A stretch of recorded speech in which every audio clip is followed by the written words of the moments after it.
Hello mga kanakijin! For today's video ay panibagong video na naman. Ang tawag pala niyan ay karning korof. Sa Pinas pala yan ay kambing. So first ay hugasan mo na bago yan ay ilagay sa puwel. So first kailangan wala siyang tubig yung karning korof na yan at ilagay na yung mga sangkap na kagaya ng mga paprika, curcum, pepper at saka yung asim at baharat. Para siyang marinate ba at katapos ng yan lalagyan ay takpan ng fuel at mga 1 hour o 30 minutes kailangan i-marinate mo na bago ilagay sa Philips na machine. Ay madali siyang lutuin, mga 30 minutes lang ay luto na siya. So kailangan lang siyang i-marinate mo na para masarap siya. Pumunta kami ng palengke kahapon at namili ng mga karni. Alam nyo ba kung magkano yan? Ay 60 real. So means sa Philippines ay equivalent ay 800 pesos only. Alam nyo mga kanaki, iba pa yung karning camel. Yan ay karning korof. Ay parang yung mga kambing. Matikman nyo yan. Ay ang sarap. Sobrang sarap. At lagyan ng sauce.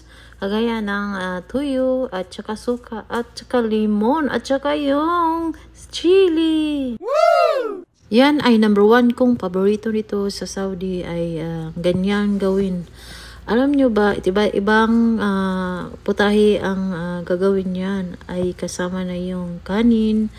Ay yun sa akin ay iba. Yun ang gusto kong gagawin. May iba ring paraan na gawin yan ay lagyan ng okra at saka yung patata. Ay masarap yan sa kanila at lagyan ng kubos. Ay tawag to kubos ay tinapay. Yun ang gagawin nila dito sa Saudi.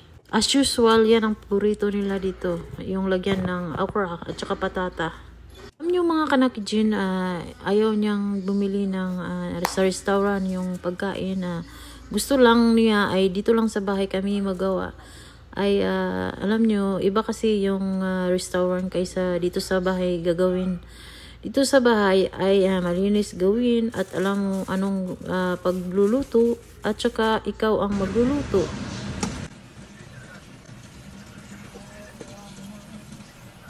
At tapos na ang 30 minutes, so nilagyan ng chili. So ilagay na naman ng 5 minutes o to 10 minutes.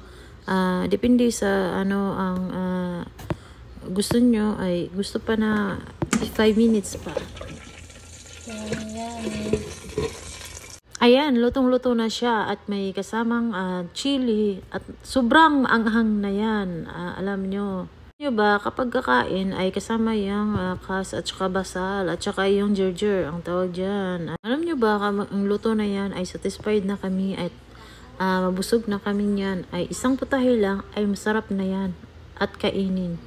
Hindi na siya naghahanap na iba't ibang putahe, ay isang putahe lang ay na sa kanya. Satisfied na siya.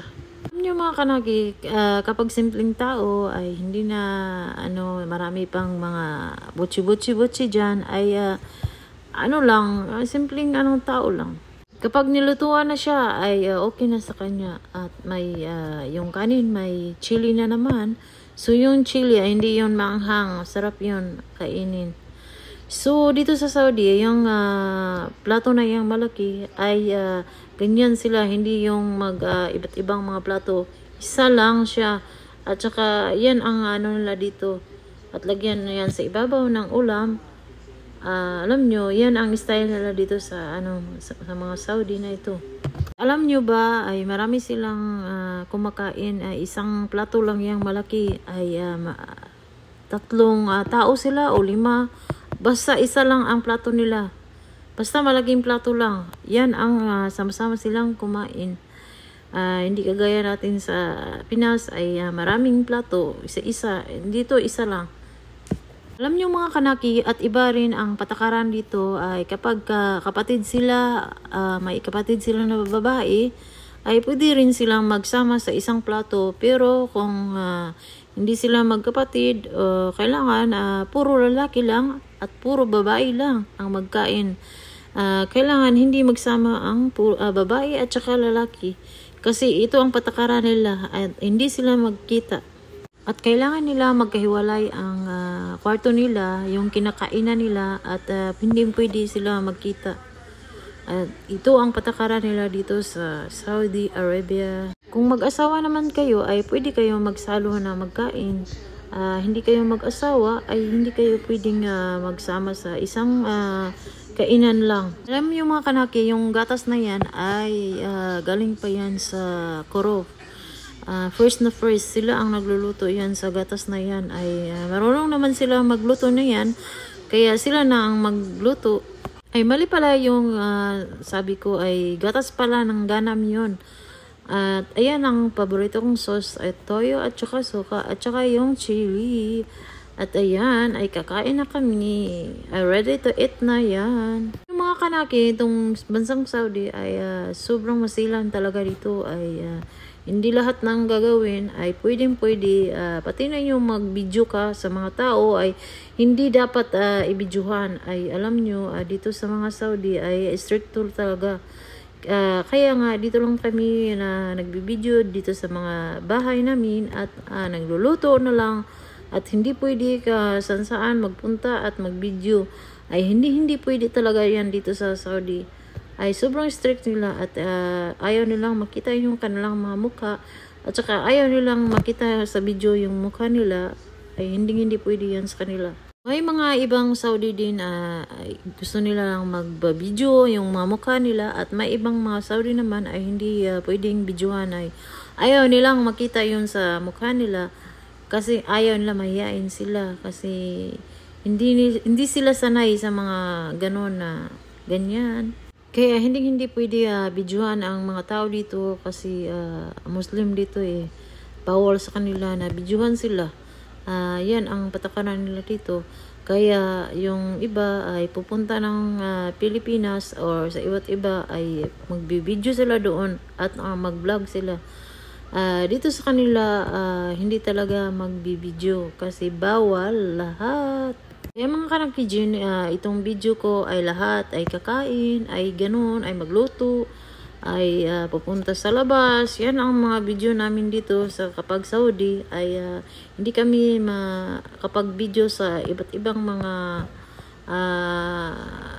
dyan.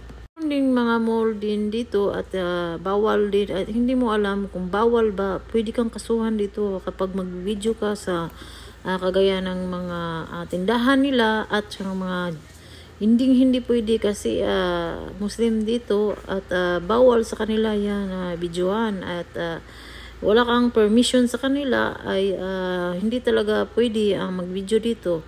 Kaya yung mga video namin lahat ay kakain dito sa bahay at kapag lalabas naman ako ay nakatakip naman ako at hindi nakakita yung mukha. Kapag dito naman ako sa bahay ay ganyan yung mukha ko. Open talaga. So yan ang updated natin ngayon for the videos. Kita-kits na tayo sa next video na ang gagawin na naman. Don't forget, share and comment and like.